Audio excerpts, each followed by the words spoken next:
Boston University. Thank you. Okay. Hi, everybody. Thanks for having me here. I'm excited to present a little experiment that my advisor and I did with ATS for trying to express real-time constraints using our flavor of dependent types with dependent ML. So first, earlier, Kiwamu talked about ATS in embedded microcontrollers, and today we're going to be applying it to synchronous languages. But first, I'd like to give a very brief overview of kind of what ATS is. ATS is an ML-like functional programming language with static types and an expressive type system. And what I have here is a very expressive type signature for something that computes the Fibonacci, the nth Fibonacci number, featuring we have dependent types that are inspired by dependent ML, and the way these work is you have these static sorts, in this case like a mathematical integer, and we've indexed some integer type like gint with that integer sort. And what that means is an instance of gint has a single value, and that value is represented by that integer. So we're kind of modeling a value of something that's in memory, but that type or that sort just exists statically. And in this case, we can add preconditions like, and for universally quantify over the integers here, for all n such that n is greater than or equal to 0, there exists some integer such that this x will be the nth Fibonacci number. Now, I'll describe how that relationship kind of works in a minute. But we also have a little bit of linear types with ATS.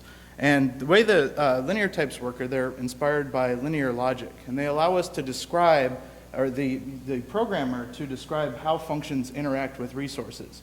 And in this case, if you suppose for a second, like this type, gint, is an abstract type, it could be, what you use in C, like say a 32-bit integer, or it could be a pointer to some arbitrary position number.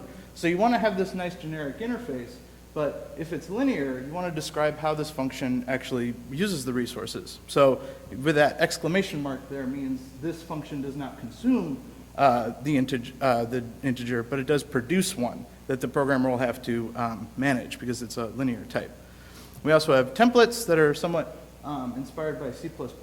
In this case, the function here, there's an int kind, and this will allow the compiler to choose the correct implementation for this generic integer, if you will, that matches with the int kind that's given. And then finally, we have this kind of theorem-proving subsystem inspired by Curry-Howard isomorphism that allows us to produce these terms, in this case, like these proof terms, that don't exist at runtime. They exist just for type checking. So if the programmer can produce a term, fib, such that the x is the nth Fibonacci number, then we can provide an actual instance of that, or like a variable that actually occurs in memory, and know that its value will be x. And so we can infer that if I have that proof that x is the nth Fibonacci number, then the value I get, is the nth Fibonacci number. But with all these features, this is kind of an unwieldy system to work with. If you ever have to sit down and write some code with it, like all those features that I just talked about in the past, it took 3 minutes to go through about 4 of them. It can be tricky to kind of work on tackle all those features at once. So the goal for this project is to kind of export ATS to other programming languages, and specifically, I wanted to explore how we could use ATS as a target language in order to make simpler languages more expressive. And secondly, I'm very excited by real-time systems and the tools that people use to implement hard real-time systems. And I wanted to explore how our version of dependent types could actually check real-time constraints. Because so far, when I've worked with the dependent types, like dependent ML, they usually refer to things in memory, right? I can prove that the index in an array is less than the length of the array, so I won't have an array out of bounds exception. I can prove that a height invariant is preserved by these tree operations. All those really relate to memory, and I want to, in this experiment, kind of see if we can express time using them instead. And so this case study that I'll present to you today is, I'll describe synchronous languages, and then I'll describe an experimental one called Prelude, where a researcher, Julien Forget, made synchronous languages more expressive by refining the types that are in synchronous languages. And I'll argue that we can support that improvement that he made by generating ATS code and then type checking it. But before we get to that, let's just do a brief overview of what synchronous languages are. Synchronous languages raise the level of abstraction for implementing real-time embedded systems. So you can, they're kind of, if you've heard of the phrase model-based design, they advocate describing your system as a set of nodes and then describing how data flows through those nodes. And you can implement control flow structures with that as well. But let's say we have this model here, and I like airplanes. I like to imagine all my examples in airplanes. So let's say we have some sensors in the middle there, and we need to control the pitch and the roll of an aircraft.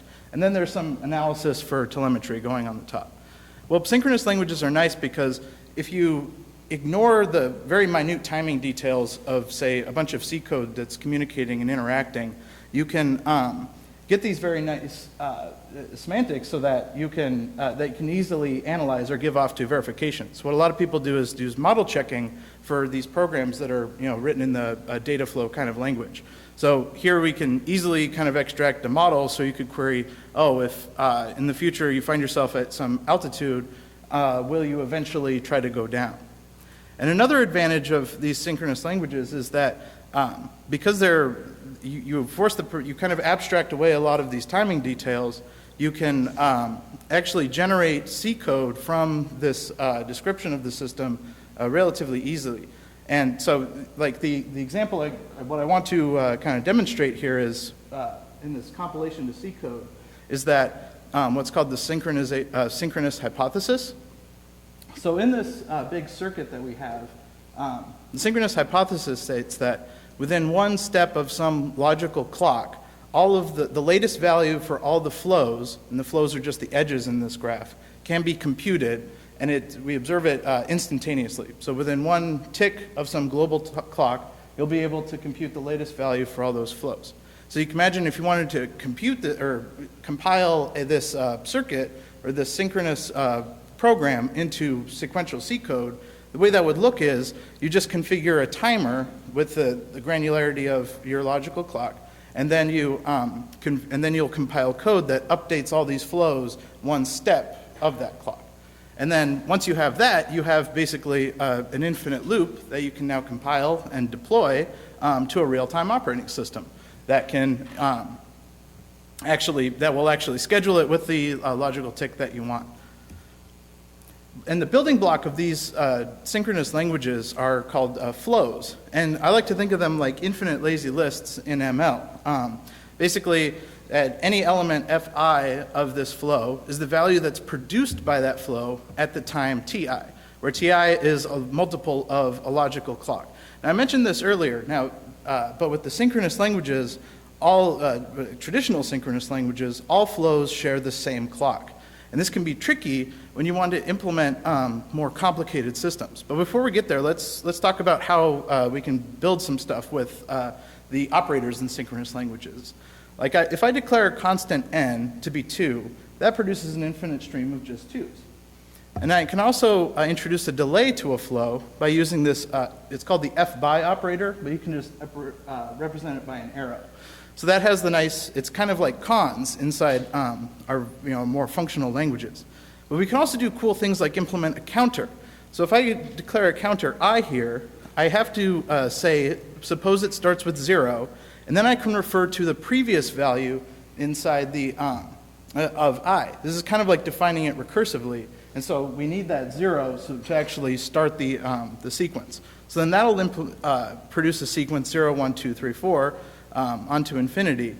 But then we can apply like Boolean operators to these flows too, to get an infinite stream of true, false, true, an infinite stream of Booleans.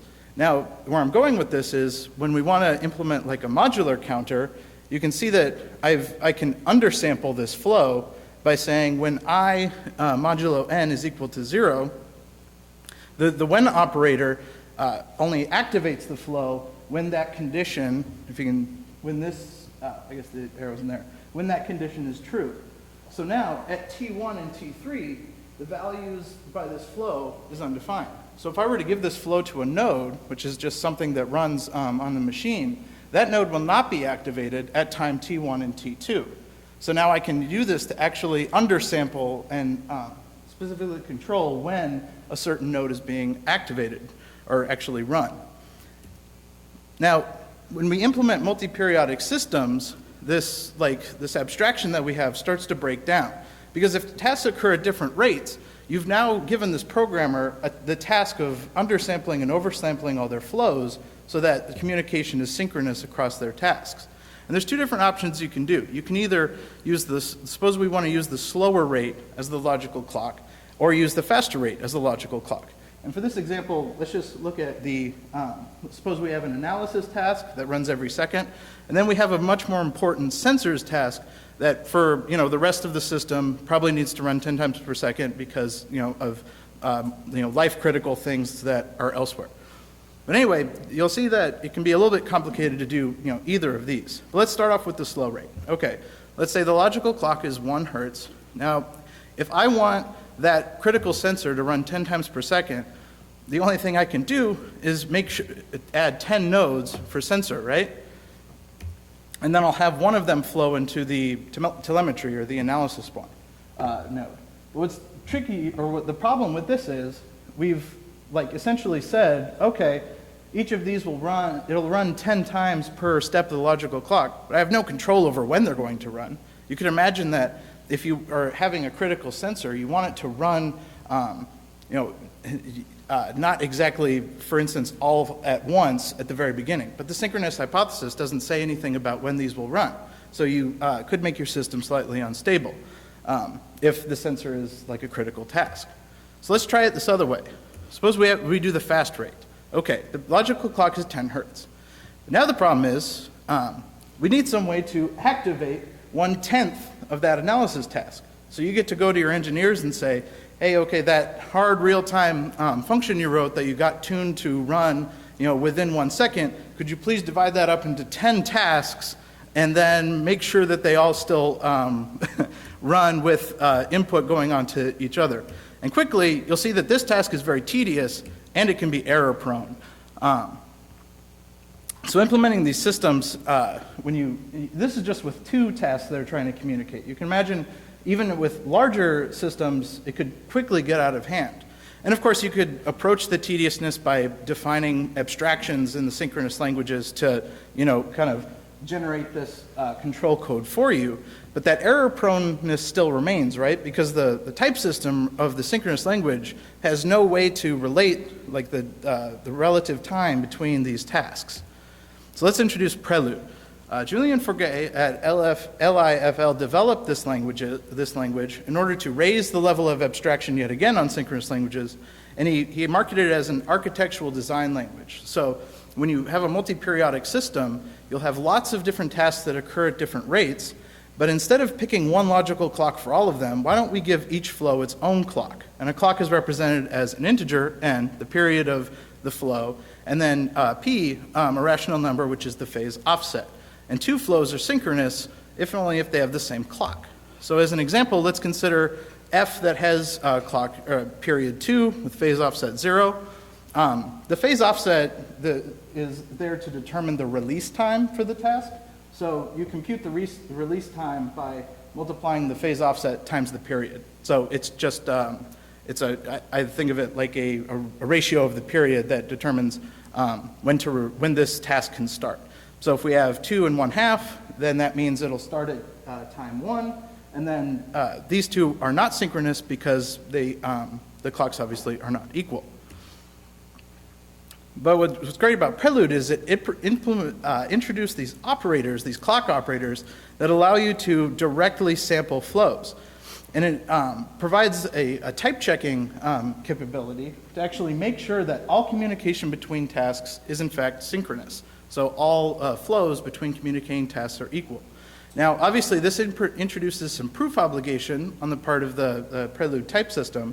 And what I would like to do, and in this case, that whole complicated mess we did before could be done by a single call in Prelude to divide the sensor's task by 10. So choose every 10th task or value emitted by the sensor and give it to telemetry.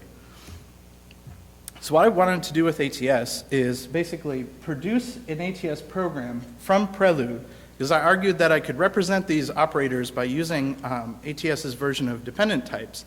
And from that program, by type checking it, I could determine whether or not all the flows were synchronous. And then, of course, Prelude has a whole lot other things that it does, like task extraction, schedulability analysis, and C code generation. But for this project, I've focused mainly on that type checking part. And of course, I called it Overture because I tried the next step of the Prelude. The first step when we want to define these flows in ATS is to use abstract types. Because remember, we're not going to run this at all. We're just going to type check it to see whether or not flows are synchronous. So there's two different kinds of flows you can have. The first type is just a flow, and that's where it has a clock, N and P, but we don't know whether or not at every single period if that flow has a value in it. Now, strictly periodic flows, or strict flows, do have will always have a flow associated with them. And that's important for undersampling and oversampling. You can imagine when you apply the when operator where you're removing values from a flow dependent on some Boolean flow, that the strict flows become regular flows. So the process we do here is we'll outline the Prelude operators as ATS functions, and then we just compile Prelude programs into ATS, and then we pass that through the type checker. And there's one small caveat, is this introduction of a rational number in the statics. ATS didn't support that with our custom constraint solver that Hongwei implemented. So as a small side note, we now export constraints to an external constraint solver and use Z3 to solve them. Although in this case, it's kind of a little bit overkill. So the flow operators, the basic ones that don't actually manipulate the clocks are easy to express. FBY is the delay where you just introduce an item into the flow. And then merging is where it's kind of a conditional operator that allows you to choose from which, depending on the value of a Boolean inside the flow, to choose whether from on or off. So it's a nice way to merge. And then when is how you go from strict flows to regular flows. Because remember, this allows you to have the value in the flow activated depending on a flow of Booleans. So you could use that as a way to implement a nice, some control flow. But moving on to the actual clock calculus, now we can implement these oversampling and undersampling operators that are so cool kind of in what Prelude offers. And these are kind of straightforward to implement or to describe in ATS because all we have to do is quantify over the period the factor by which we're oversampling or undersampling, and then adding some conditions, such as with oversampling, k needs to divide the period, because otherwise n divided by k would not be a valid date. It's very important in Prelude that all dates are actual integers, because that the schedulability analysis depends on it, and most real-time operating systems depend on dates that are whole numbers. And then with undersampling, if we want to just take every other k value, we multiply the period by k, and then we divide the phase offset by k. And then the phase shift is just a way to push the delay, or push the release time of the task to a later date.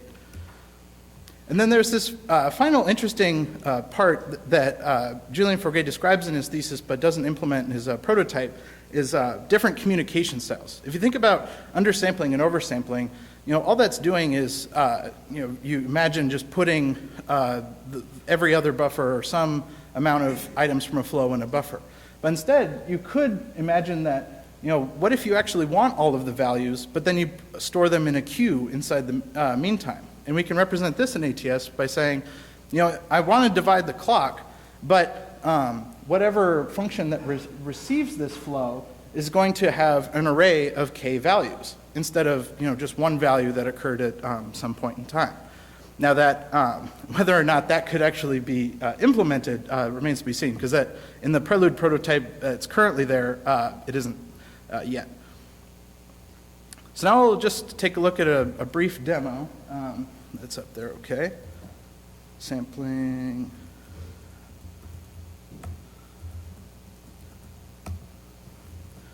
So in this demo, this is a very straightforward example of sampling that Forgay has as an example for his tool, where the main node is sampling. It receives some sensor, I. A sensor means it doesn't, it just comes externally, and then an actuator, O, which is where a signal will be sent to. You can imagine if this were an embedded device, the actuator would control something with the device, and then sensors would tell you information about it. But anyways, the way this is, what's happening here is that sampling is passing the flows to swap, which occur at a much faster rate than ID. So ID occurs, or I'm sorry, I got that backwards. The rate of ID is 1500, and the rate of swap is 500. So in order to pass the values through these nodes, the first thing we need to do with I, when we get it, is multiply it by 3, I believe. Oh, no, I'm sorry. I is fine, but then the swap, we need to actually multiply the clock by 3. And this F by here is good, or is important, because we've defined a flow circularly, and we need to break that circular dependency. So let's see what it looks like when we run a demo on it. It's type check. But then you can see this interaction that we have with the SMT solver that where it goes through to kind of verify verify all the synchronization is, or all the flows are synchronized. Oops. There we go. And then very quickly, some of the limitations we have. Obviously, there's no clock inference right now.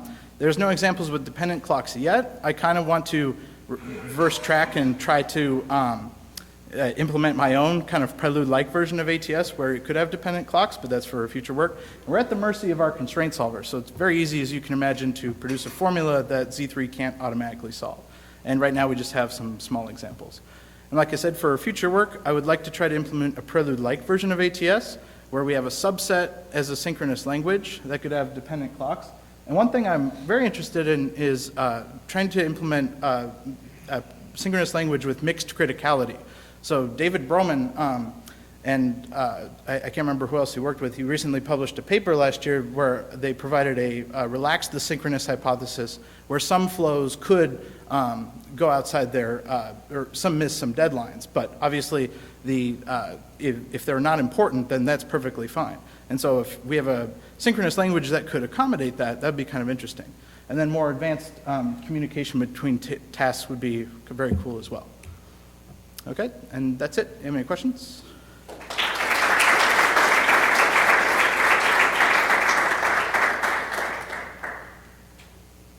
Yeah.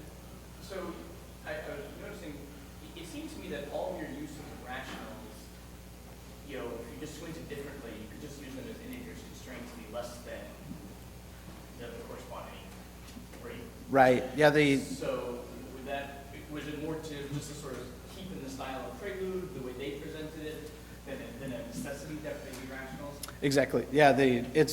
Mostly this was an experiment to see, okay, like how well does that adding a rational and then just giving it to Z3 work? The examples they have are so simple that, I mean, and he actually provides like inference and type checking algorithm that basically probably does that. Any other questions? Let's thank the speaker again.